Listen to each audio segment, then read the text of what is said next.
mubyibuke kera ubu byaracitse, ndashimira leta y'u Rwanda yavuze ngo guhohotera umwana gukozaho intoki kuri sexe ni icyaha burya, ariko kera babasokuru ba data ngo ukumva umuntu aravuze, ndababwira ibintu bikomeye, wajya kuryama ngo mu mwana wa ngo ngwino ndazi, ubwo ni sokuru ushaje wakutse amenyo akavuga ati mugore wanjye ngwino ndazi, yamara gupfa mu buryo bw'umwuka w'umwijima akajyana nawe.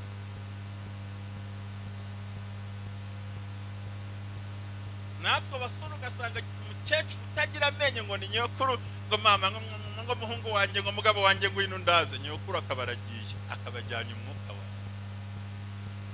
badata bakoze iki ibyaha. Ariko nitwe dufite ingorane, abahungu bikoreye isyo, abakobwa bari gufatwa ku ngufu. Uyu munsi mu Rwanda ntibikunda, ariko bavuye mu rugo rwa Suzana hari wakwemere ko muzabana n'urugero nguhaye, ugasanga abahungu bose baragusogongeye. Hari abantu batandukanye mu rukiko, ariko hari n'abantu batandukanye mu rugo rwabo, aho umugabo aryamukwe umugore akagira gute, kandi baza mu rusengero ngo na madamu ahaguruke, madamu udapfumba turamuhagurutse uti seko mu nyanza. Asifiwe Bwana. Ngewe ndashaka kubabwira ikintu gikomeye ngiye gusoza. Madamu udapfumba umuhagurutse ute ngo madamu yigira imbere dushima Imana. Umugore akazi ngo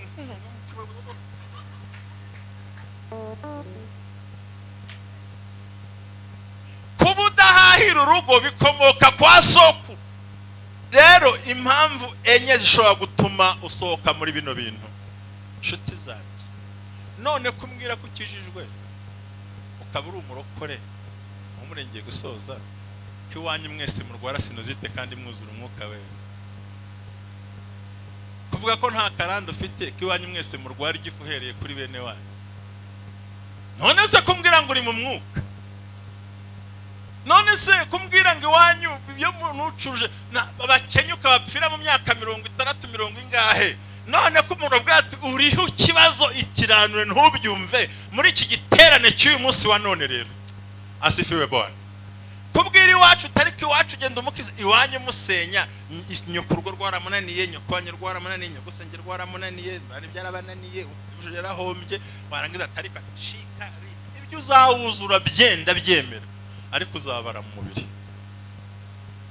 Ndagira ngo umenyeshe ibintu bine ubundi cyica umuntu ni ukuririmba ibyo uzakora utarabigeraho. Ureke ibyo uzakora ubigira ibanga, ahubwo bazakubaze ngo wabigezeho gute. Ntago munyumvise ari nk'uko utamenye igihe umugore asamira, jya uhisha amabanga y'ibyo uzakora.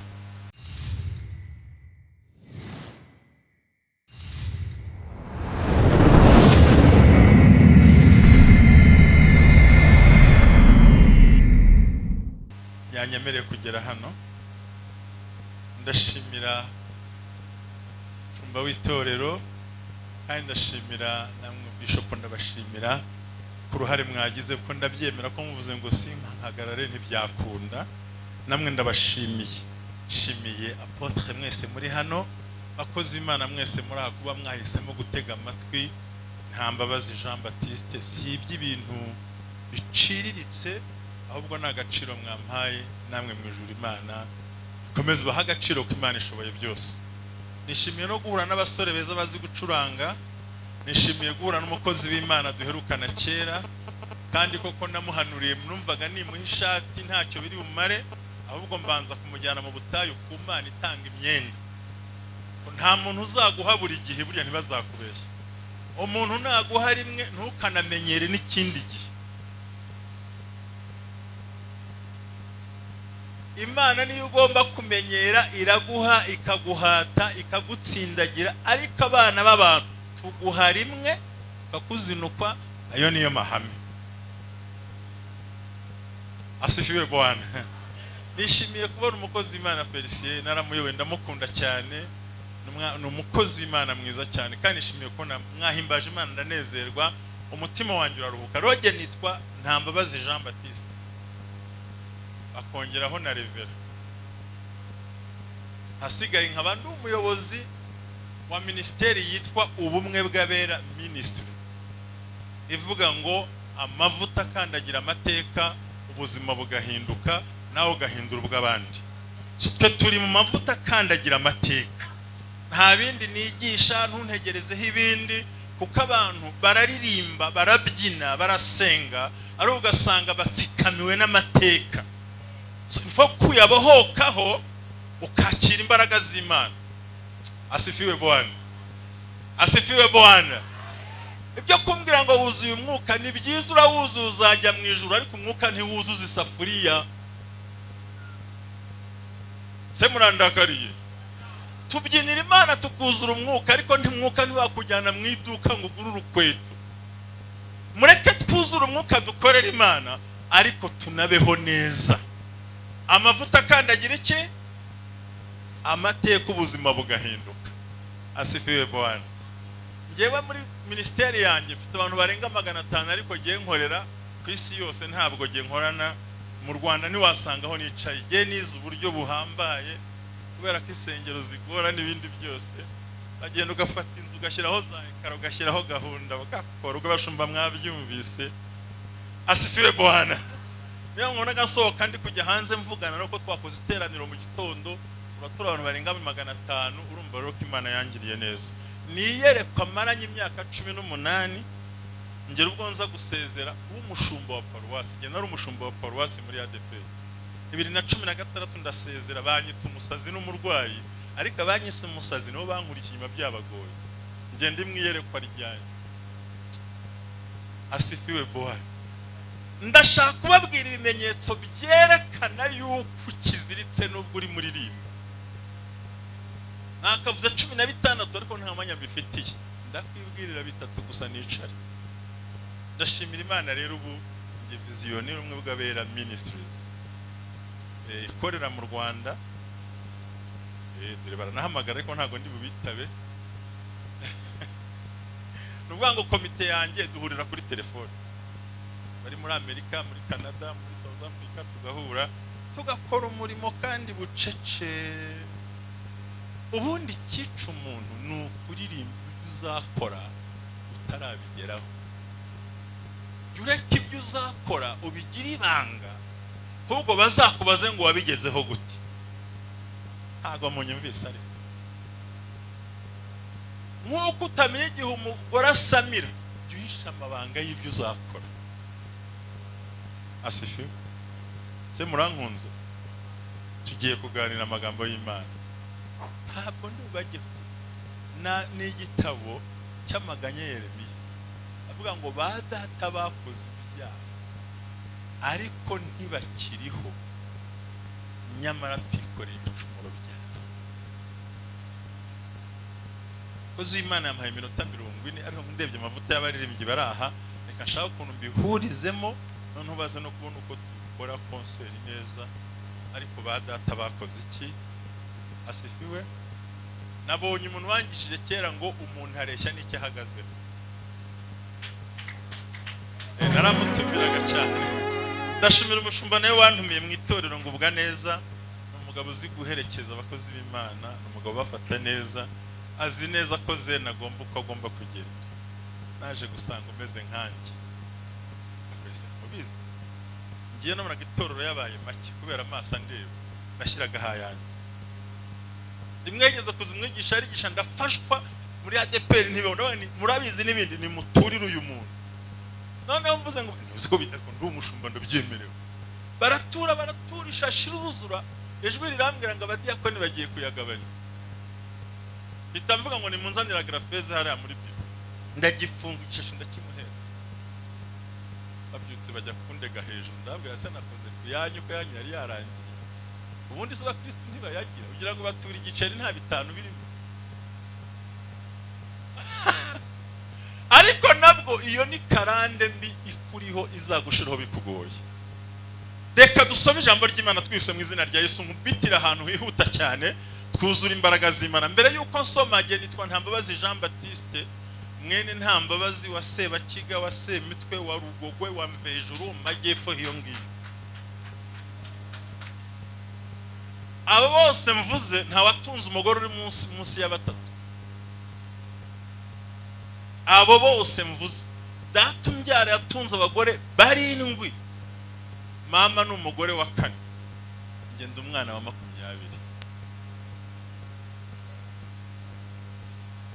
Data yatubyaye turi 50. Ego korera. Rero ibi ngiye kukubwira ni ibyambayeho kugera ubwo Imana imbohora uyu munsi. Uzirika yenda ntubizi, ariko mu kwezi kwa 9 nzambara doktora muri theology. Asifiwe Bwana. Ko munyimye amashi se n'ukubera iki? Ibi byose ndimo ndabyegeranya kugira ngo nkumenyeshe yuko nubwo ba data bakoze ibyaha, ariko hari inzira wacamo ugahindura amateka yawe.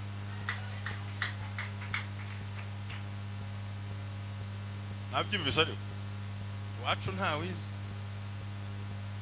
n'abapfuye muri jenoside bose nabo nta nzu bagira, n'abasigaye ntayo bagira. N'uyu munsi bapfira mu ikode bagatwara ku ruhande. Jye Imana yampayeho, kandi ntiyahamba ndi umushumba, ahubwo ihamba nemeye kurekura umushahara nkajya kurya ubusa. Hari igihe ukunda ibishyushye mu matama ariko bitazakugeza kure. Yabwiye Aburahamu ngo va mu gihugu cya so na nyoko. Yaramubwiye ngo siga iyo nkono, siga amasafuriya, siga umuryango, ugende nzakwereka. Agera ubwo inzara imurya arekura umugore bamwita mushiki we. Uw'Imana izakoresha cyane imukomeretsa cyane. Wambwiriye mugenzi akakumva ariko. Uw'Imana izakoresha ibikomeye imukomeretsa cyane. Ntabwo muri kubivuga, ndabona sinzi uko mubaza, ariko muri amahoro ndashaka ubimumbwirire.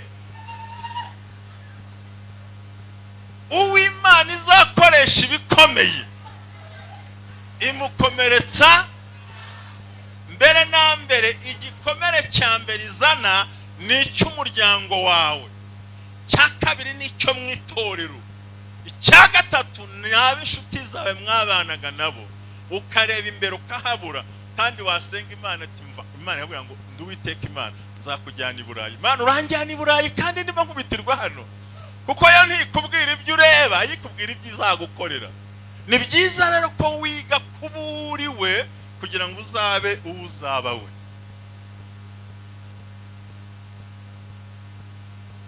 Mutankunze kandi nabikugera. Ndashima Imana rero n'uwo ngo wabibwiye. Kwa padiri ntibari kunyakira, mu baporo ntibari kunyakira kubera ko afite imiziro. Nta miziro nari.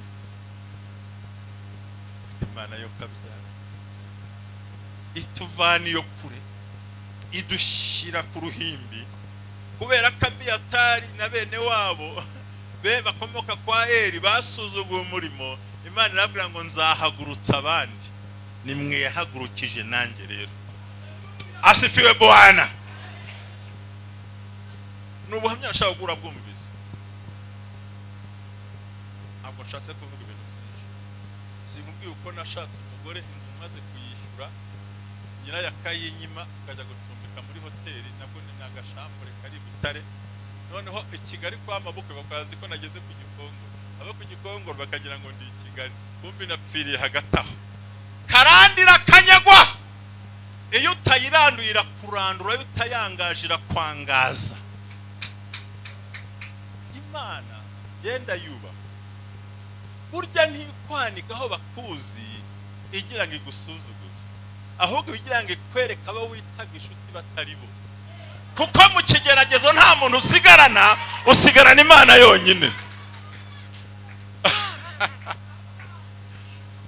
Mwahumvise? Ngo ikwereka abo witaga inshuti batari bo.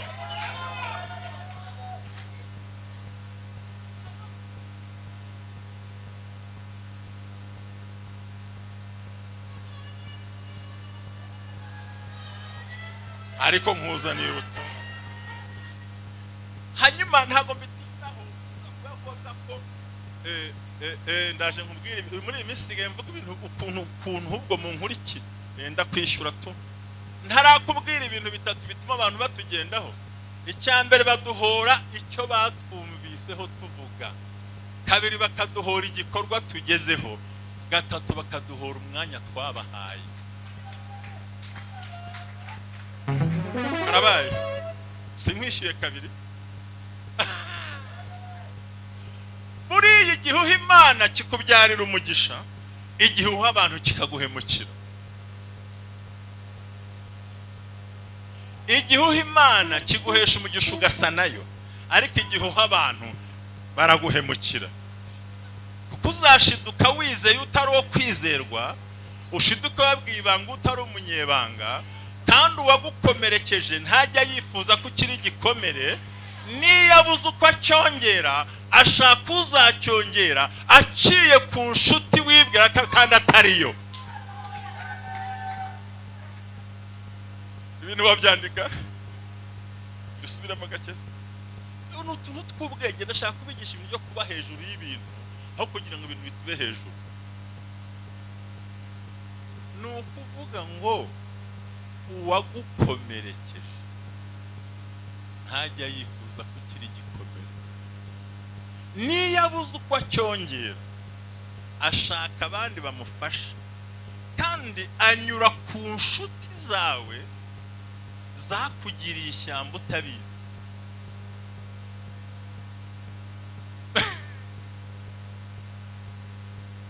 Murabyumvise? Ariko Yesu ni inshuti nziza cyane. Asifiwe Bwana, asifiwe Bwana, asifiwe Bwana. Kandi nkumenera irindi banga rya kabiri. Hari umuntu kwima igihe umureba akakwima umwanya awufite kubera amateka urimo. Inkuru nzaniye abaje gusengera hano, uwo muntu nawe agiye kuzakubura akureba, abura umwanya uwufite, kuko Imana izaba yahinduye. Oh, haleluya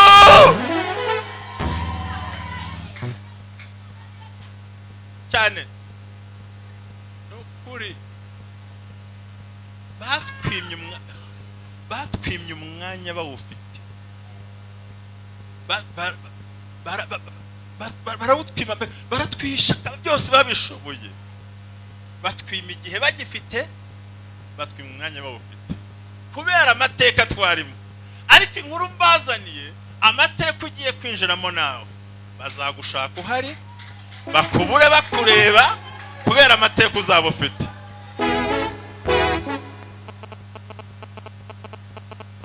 Message yatambutse, message yatambutse, message yatambutse, message yatambutse. Iwacu mu mateka kandagira amateka, turakubwira ngo ukuri kwawe kuri nge ntaho uhuriye n'ukuri kwanjye kuri jyewe. Shobora kunyita indaya kandi nkiri isugi,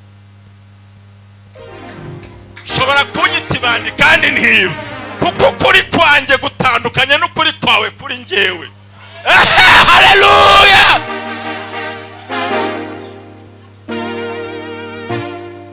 Felicien niko nduzu ndeba cyane.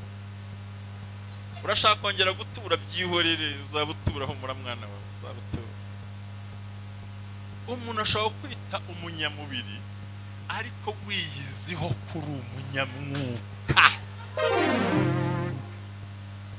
Wanavuga mu ndimi ngo zirango banzare zikuzimu. Wese umuntu uzi ko ari zikuzimu nuko yagezeyo akaba azizi.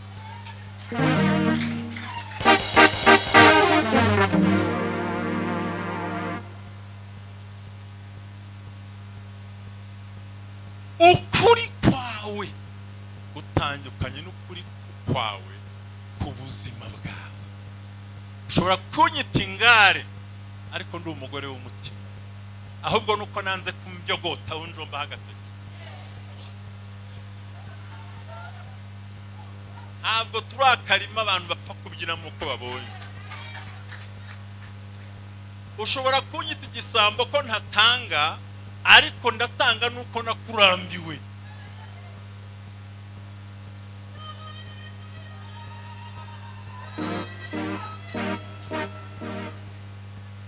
seko mundakariye. Njyewe ndimo ndabigisha kwiyumva ko wowe n'Imana mushoboye.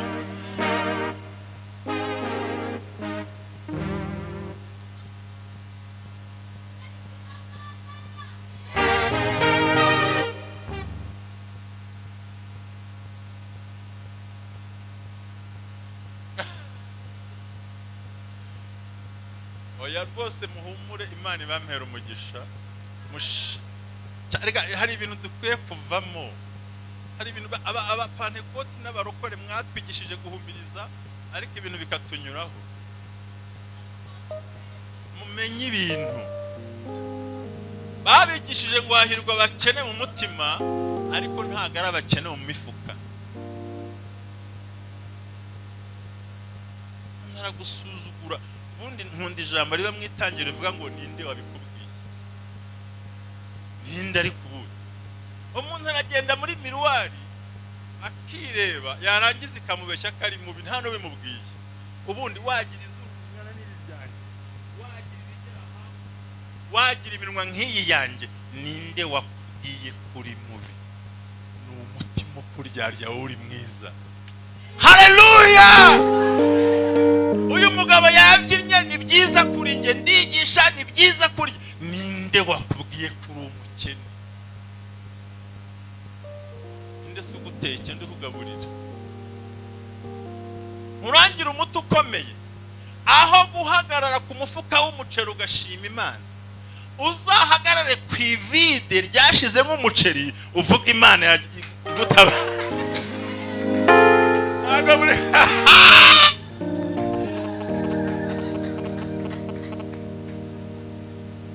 Ntabwo nzahagarara ku muntu mvuga nabi ngo uzamvuga neza ngo shima Imana. Wapi? Nzahagarara kumvuga neza na kumvuga nabi, mbwire ngo Mana ndagushimiye k'ibyo bavuga bitandukanye n'ibyo unziho. Ntugahagarare ku ikofi itari nk'amafaranga ngo iri nk'amafaranga, Mana ndagushimiye warayampaye. Oya, uzahagarare ku ikofi yashize nk'amafaranga, uvuga uti Mana data wa twese, imbaraga washyizemo cyane kuko ngifite imyaka 57. 57 ugabanya ibiro, hari ubwo mperuka ndi munini. Narabikubise kugira ngo nkorere Imana ngere muri 70.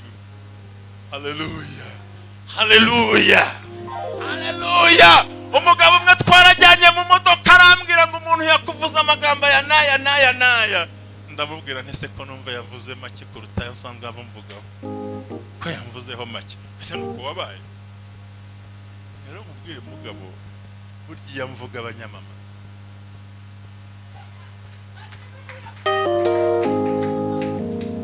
None wowe baramvuga, barandwanya, reka bakumbe batire n'ibyuma, bashake n'ibyangombwa kuri polisi, bagende bakuvuga, uvuga uti Mwami ndagushimiye ko wabonye umwanya wo kumvuga. Kuko umuntu wese urusha imbaraga, urusha ubushobozi ni ukurwanya. Burya nubona abantu baguhagurukiye, ni ikimenyetso cy'uko ufite imbaraga.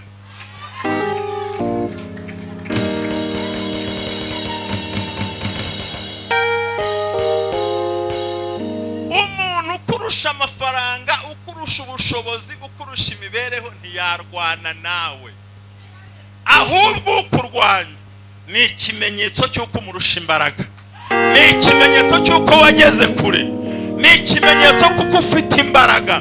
Abankundira mwazamuye haleluya. Akanyuma ngahita asoma ijambo ry'Imana nkanasoza jye mwene nta mbabazi.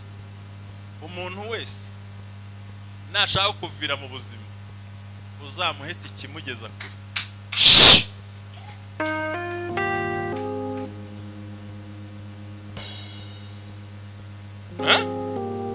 Umuntu wese nashaka kuvira mu buzima, ngiye muri ministeri yanjye narabwiye ngo mfite umuryango winjira, mfite n'ugize gute, sohoka hinjira undi. Hari igihe umubagenda Imana ikinjiza amarayika ariko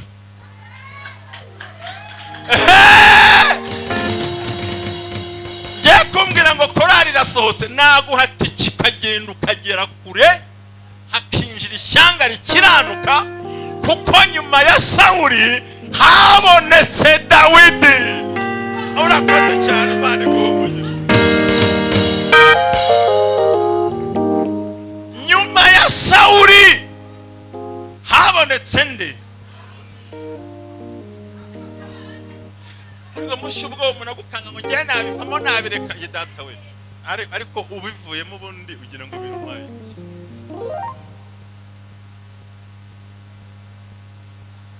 Ibi ndabikwigisha kugira ngo wigirire icyizere mu gusenga Imana. Umuntu nashaka kuvira mu buzima, uzamureka agende, umuhiti kimugeza kure, aho atazagira gute.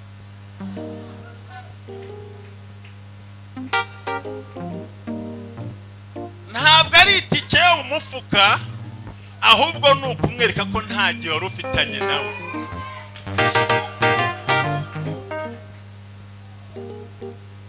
Abyumvise ariko ndimo ndarekura ibintu, nsoma ijambo rimwe. Umuntu araguhahamuruka, araruhamutse ngo bavuze, ngo numvise, ngo bagize, urabona ngo turozi, ibyo bintu byose ugahangayika, urareba tugira inkuru zishyuye. Yubabwira ngo muceceke ngize gute? Ndabizi ariko nta mpamvu yo kumubwira. Ariko ubundi bigutwaye ko yagusetse uterera, kandi ku musozi ugira haterera n'ahamanuka. Yego nyine mwahuriye hagize gute? None se n'umanuka ntaba muri buhure.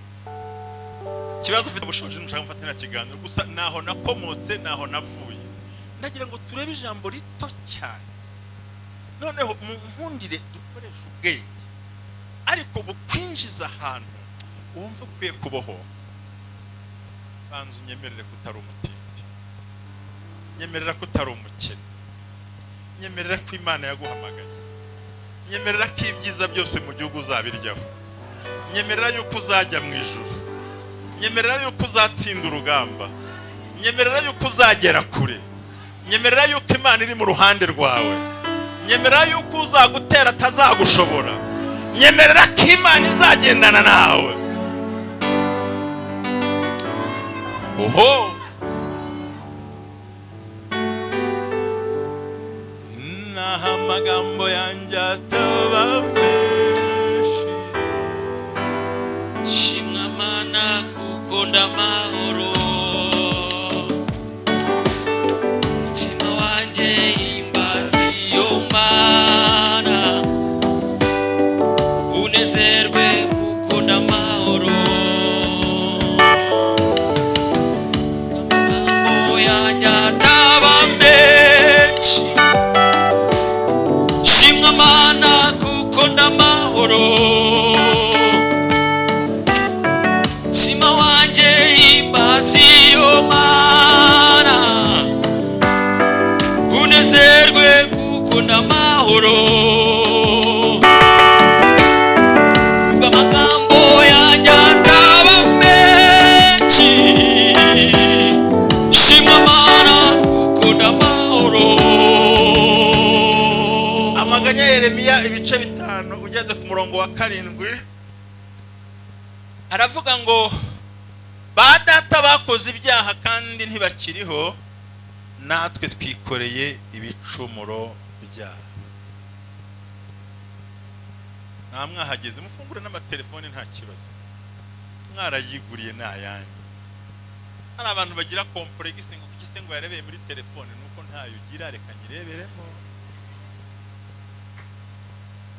Mugabanya amatiku rega. Muri yanjye bare na kera nkiyobora abantu ba Felicien n'abandi, kuzukamwe na kana karandemereye. Ndakubaza uramwikoreye kurahinga tushire hasi ukomeza. Akuremerera u Rwanda wamushize hasi ukomeza ubuzima. Boho kujye mu mwuka nshuti yanjye. Rero ufite telefone gwa gatoroshi yihangane wa smart afungure ibyo tubikoreho, ubwo buri muntu wese mu rwego rwe, kandi ntugire ishyari, ntugire itiku. Haravuga ngo umurongo wa 7, ba data bakoze ibyaha kandi ntibakiriho, natwe twikoreye ibicumuro byabo. Abagaragu nibo badutegeka, ntawe uhari wo kuturokora. Ni ibice 5 umurongo wa 7 nyine duheraho ngaho, ngo badukure mu maboko yabo. Ibyo kurya tubibona duhaza amagara kubw'inkota yo mu butayu. Umubiri wacu urirabura ni nk'uw'inkono bitewe n'inzara yatwokamye. Bakinda abagore b'i Siyoni n'inkumi zo mu midugudu y'Ubuyuda, ni ukubafata ku ngufu mu yandi magambo. Ibikomangoma byamanitswe biboshywe ukuboko kumwe, ntibasonera n'abasaza.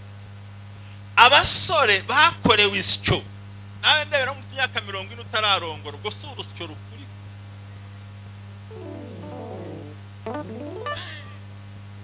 Warangiza ukirega ngo nanjye ngo Imana ufite urusyo, ariko uyu munsi ugomba kurutura mu izina ryacu.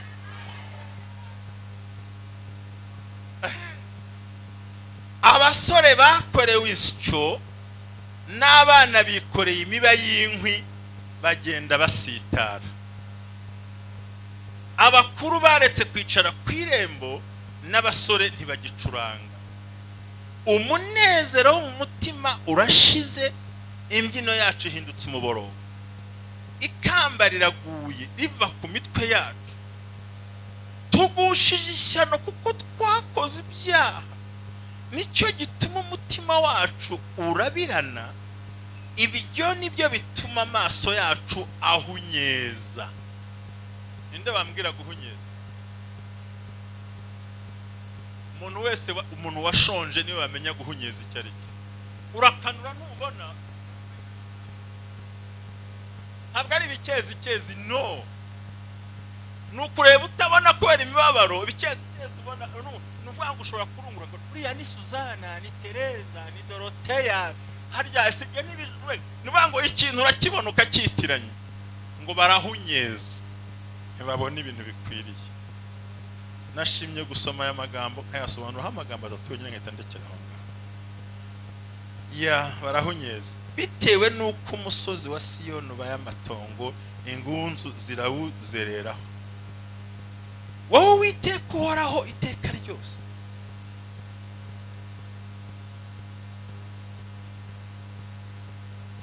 Uko ibihe biha ibindi, kuki watwibagirwa iteka kandi ukatureka igihe kirekire kireshya gutyo? Utwigarurire, natwe tuzaba tukugarukiye.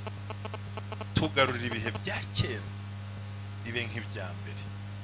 Imana ishimwe cyane. Ariko waradutaye rwose, utugirira uburakari. Imana ibagiriye neza. Iyo ntangiye ndaza kwihuta, ubundi kuva mu kinyejana cy'uwitwa Aburahamu arimo ava muri Uri y'Abakarudaya, hari amagambo Imana yamubwiye, mwese murayazi. Yaramubwiye ngo va mu gihugu cya so na nyoko ujye mu gihugu nzagira gute. Imuha kondisiyo, genda siganza. Twajyanye muranyumva? Imubwira va, siga, genda, nza. Ariko ikimbabaza, ijambo nza muryitondere. Ijambo nza rigira agaciro wujuje andi magambo akurikira. Hariho nzaguha umugisha, nzaguhemba, nzakwakira, nzakugaburira, nzaguterura, nzakujyanayo, nzaguherekeza, nzakubera Imana. Ariko bitewe n'iki? Nuko wavuyeyo ugasiga kandi ukagenda. Ntutekereze ko nubicara mu buraya iyo nza izaza neza. Uzi ukuntu izazivuga? Nzakudiha, nzaguhana, nzakunaga, nzakujugunya, nzaguherekeza, nzakwambura ubusa, isi zakubona. None ubwo se tuzi nza ufite muri mareta ari iyi?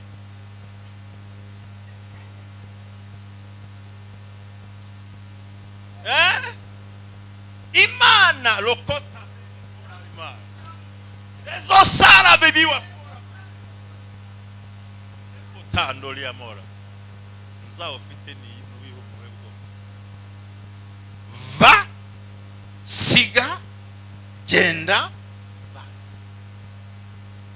va mu kabari va mu businzi siga abasinzi siga abasambanyi genda nujya mu gihugu nanjye nzaguha umugisha none uracicaye muri ndomboro ya soro warangiza ngo nkabibitseho nzamwese cyakora ko bazibitseho ariko wibitseho mu buhe bwo ko mu nyanze narimba kunze umundi niyihe nzawo ufite wowe uri muravurunga korara uravurunga amasengesho uri kuva hagiye ahangaha uzamutse urahonda uvuze urakubita amagambo urayakwije ngo nanjye mfite nzaba urayifite ko ariko ni nzakudiha nzakuribata nzakwirukana nzakwangaza nzagusonzesha nzakwambika ubusa nzakunaga nzaguta nzakujugunyiye uzamwara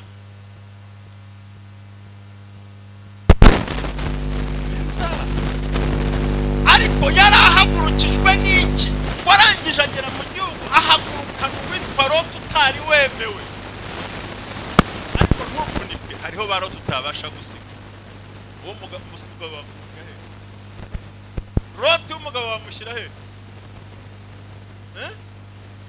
hariho Loti woroheje gusiga abavandi hariho na Loti ugoye gusiga none ko yari imfubyi Loti ntaho yari asigaye Tera yari yapfuye yari kumusiga hariho ba Loti nyamara nuko mutanyuma nubwo mutabyemera ariko mumbarize ngo hariho Loti ugoye gusiga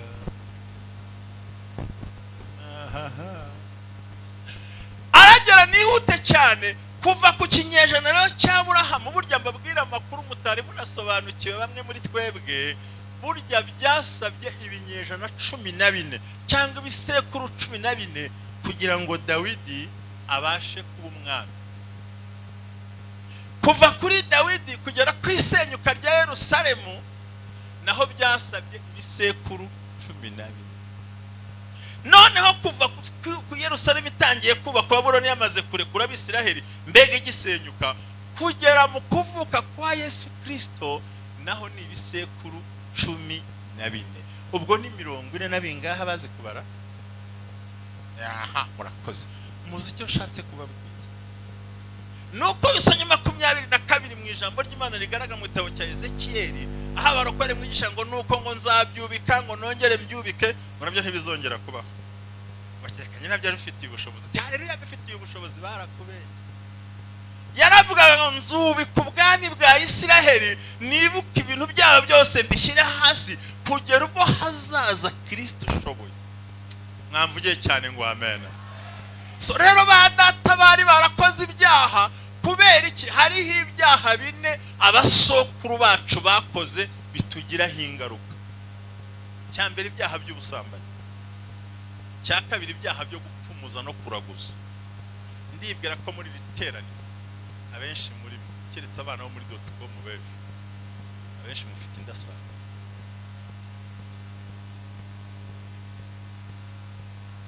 arizo bazi kandi ba data ntabwo bari bafite ubugome ibyo bakoraga bumvaga ari ibintu byiza murazi ko ku cyumweru tuzanye abana mu rusengero tuzana ituro tukaza gusengesha abana n'abakera mu bapfumu no kuraguza bajyanaga abana n'amaturo bakavuga ngo babyeyi tukumurikiye abana ubu benshi mwamurikiye ibigirwamana bari mwafashije Bishop ndimo ndabeshya buriyara urabona ukuntu uzana umwana wa mubyaye haruza gusengesha umwana ntaturaazanye oya muvugisha ukuri pe kandi nta nubwo abapasiteri tuyaboni bajyanye n'amaturo uyu mpamvu udakira ari ry'ubusambanyi uzacunge mu gisekuru kiwanyu uzasanga hari abasambanyi ewe wonaho nawe ujye mu rusengero ry'iburu kubigenza kubera ko uyu munsi twakurungurutse mu mwuka wera ariko nubwo ubyina utera chorus ariko akarari kumva karakirikita imbaraga ziri mu kirenge. Tugira abantu bagira urunyota rudashira, yarenzaho ifunguro ryera kumva ashaka na ka mitsingi gakonje, ko baso bagushomesheje inzoga ukiri umwana.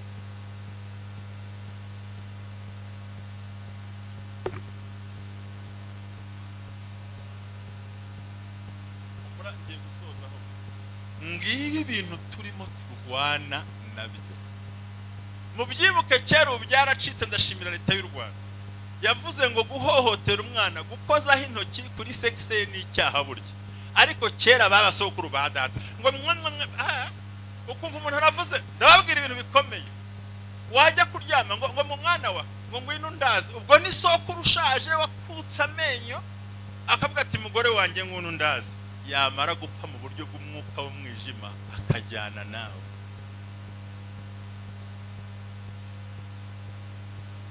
Natwe basoro ugasanga umukecuru utagira amenyo ngo ni nyokuru, ngo mama ngo muhungu wanjye ngo mugabo wanjye ngwino ndaze, nyokuru akabaragiye akabajyanye umwuka wa. Badata bakoze iki? Ibyaha. Ariko nitwe dufite ingorane. Abahungu bikoreye isyo, abakobwa bari gufatwa ku ngufu. Uyu munsi mu Rwanda ntibikunda, ariko bavuye mu rugo rwa Suzana hari wakwemere ko muzabana n'urugero nguhaye, ugasanga abahungu bose baragusogongeye.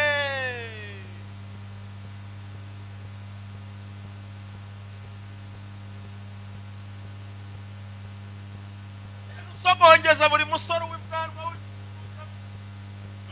ubundi aho intama zinjirira ni naho impyisi zinjirira.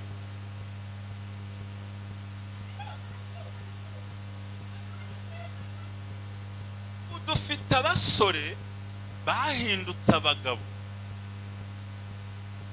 batagira ingo, ni abasogongezi.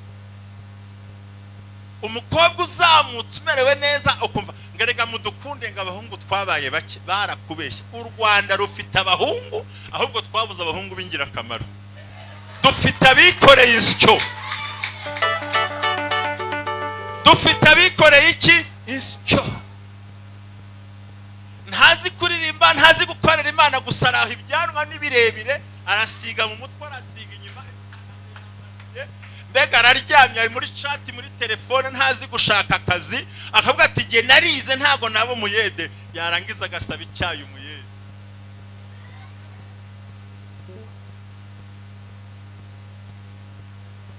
Nge ntago nabo umunyonzi, nge sinatwara moto narangije kaminuza. Ukaka uwa moto ngo wampaye ka mitiyo, urwo ni urusyo. Reka rero nigarukire, ibinyeto byinshi biradutinza, nzagaruka zampamagara. Rero bakoze ibyaha nakabisobanura. Izi divorce turi kuvuga, hari abantu batandukanye mu rukiko, ariko hari n'abantu batandukanye mu rugo rwabo, aho umugabo aryamukwe umugore akagira gute, kandi baza mu rusengero ngo na madamu ahaguruke. Madamu udapfumba turamuhagurutse uti seko mu nyanza. Asifiwe Bwana. Ngewe ndashaka kubabwira ikintu gikomeye ngiye gusoza. Madamu udapfumbata umuhagurutse ute ngo madamu yigira imbere dushima Imana.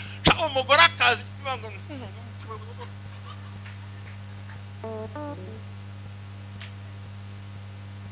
kubudahahira urugo bikomoka kwa soko. Hari abandi bagongo hindukira, nta birayi nta biryo, kandi urahumura ibitunguru na brochette, kandi abana babuze ibyo barya aho ngaho. Umuntu w'umugabo uzindukira muri quartier akajya kunywa kurya gatogo n'ibikoma bishyushye n'amandazi, asize buhinja na nyirabuhinja na sebuhinja, warangiza ngo abagabo bahaguruke ati uriho urusyo, uriho urusyo. Abagore mwabyumvise namwe, aravuga ngo badata bakoze ibyaha, ariko imiruho nitwiriho. Abasore bahetse insyo, abakobwa barafatwa ku ngufu. Aravuga ngo tubona ibyo kurya turushye kuko inzara yatwokamye.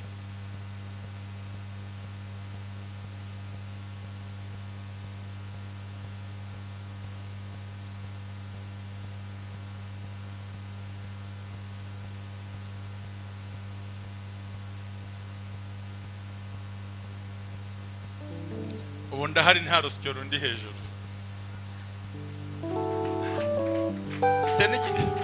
Tene giterane gikomeye muri Afrika y'Epfo mu kwezi kwa karindwi. Ariko ndari gihe ubuntu bapfundikira amasezerano ngo reka nitwarane.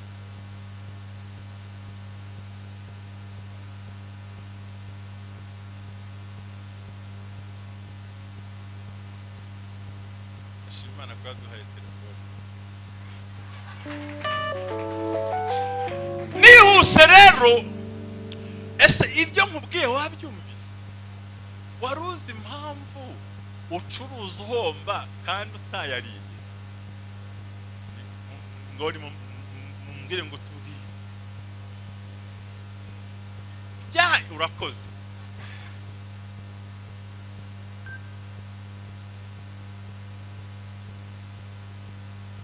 Reka mbabwire ikintu gikomeye. Isaha y'amateraniro yarigeze ariko ntisenyakuraho. Kandi ibyo munakoresha n'ikoranabuhanga no kuri n'ikoranabuhanga mushaka ibintu mukore unukora ibintu ntimukagumisha ibintu lokali mureke tu. Waruzi impamvu? Urakoze. Ya maturo batwaraga na bya bindi bajyanaga wamaze gukizwa. Nagize Imana hano hantu bize cyane kuri umurokore wuzuye umwuka wera, ubu wakujyana bagafata DNA yawe niya Yesu ya bagusangamo amaraso asa n'ayande ko mutansubi nani naso wagize gute ko nta karandi bahonga bari muri Kristo Yesu n'ibyaremwe bishya. Ndabyemera uzajya mu ijuru ariko uri mwene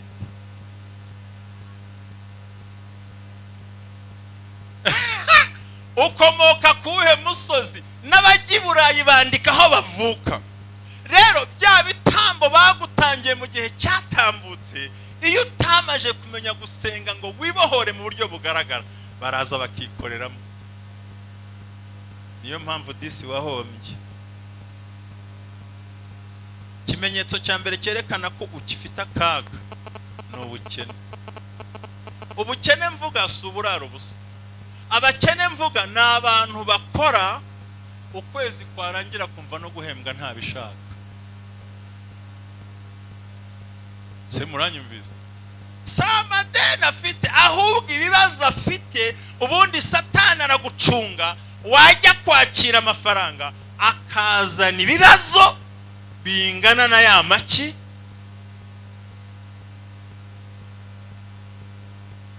Kaburaho ariko yabwiye Aburahamu ngo nza njyewe umunsi nkuzaniye ngo iraguhaye, wabyakire mu izina rya Yesu.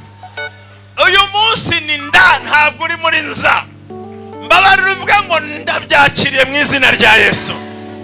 Ongera ngo ndabyakiriye mu izina rya Yesu. Ongera ngo ndabyakiriye mu izina rya Yesu.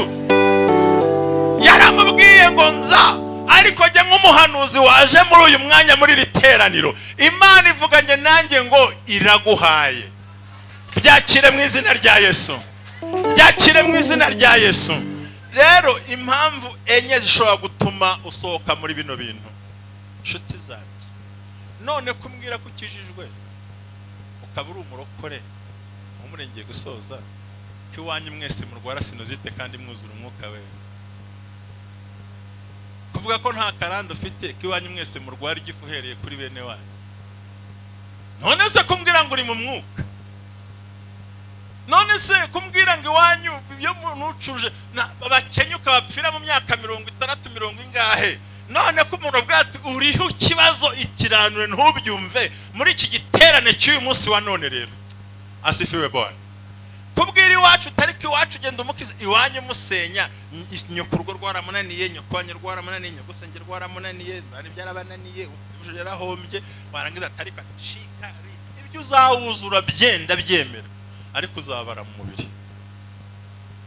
Ndagira ngo umenyeshe ibintu bine. Bibiliya nanayifunze na telefone ndagiye.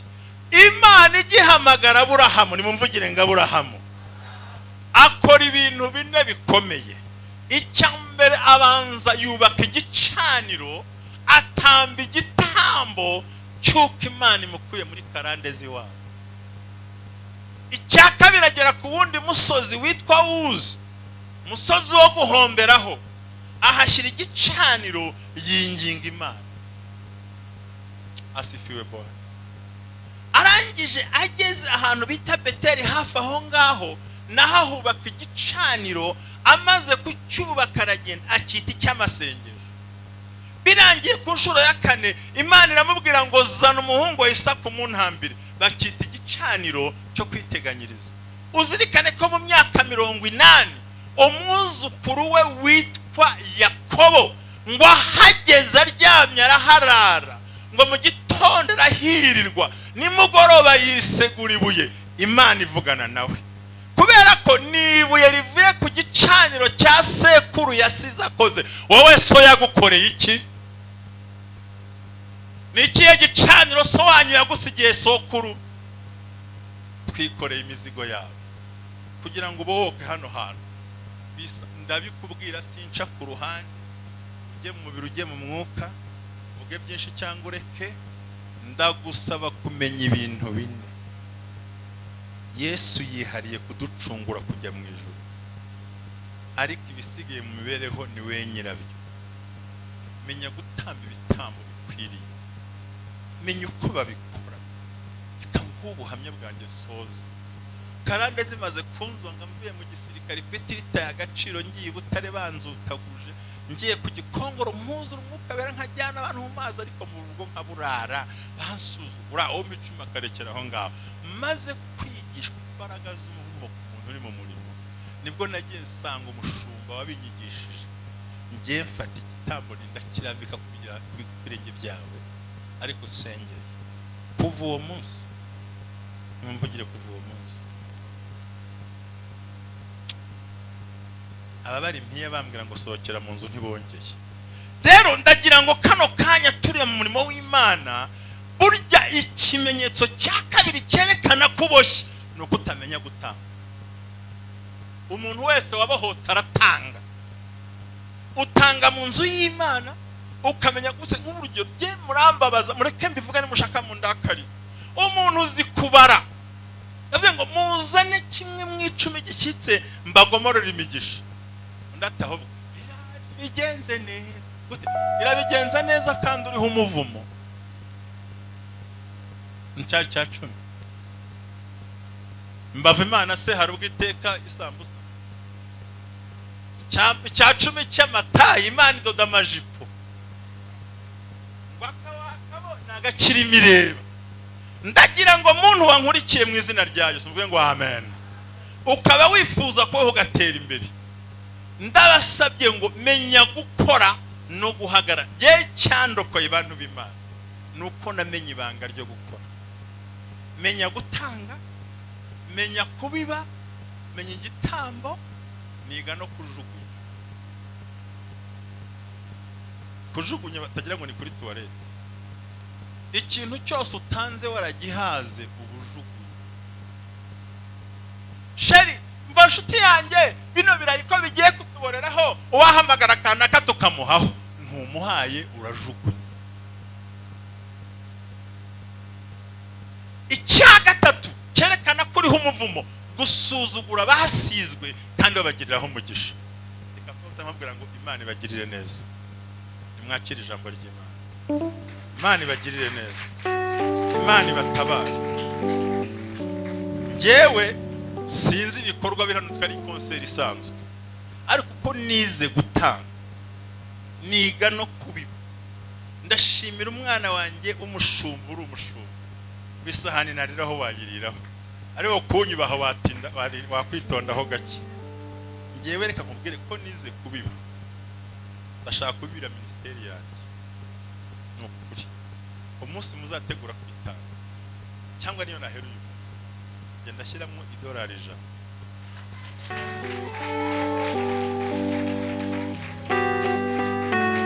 Ese ibyo mvuze mwabyumvise? Nge ntabwo nikuraho karande, sinikuraho umuvumo. Oya, ndumva nshaka kubiba muri iri torero. Buriya Felicien yababwira aho bita ikarembure, cyagihe bafunga isengero, nari navuye kwigisha kwa Apotre Mignone, ampereza $200 mfite telefone nguze nshyashya. Ndaza nabwira abadiyakoni ntibabyumve, ndabigurisha ngura katoroshi bakuramo imbaho uzakura.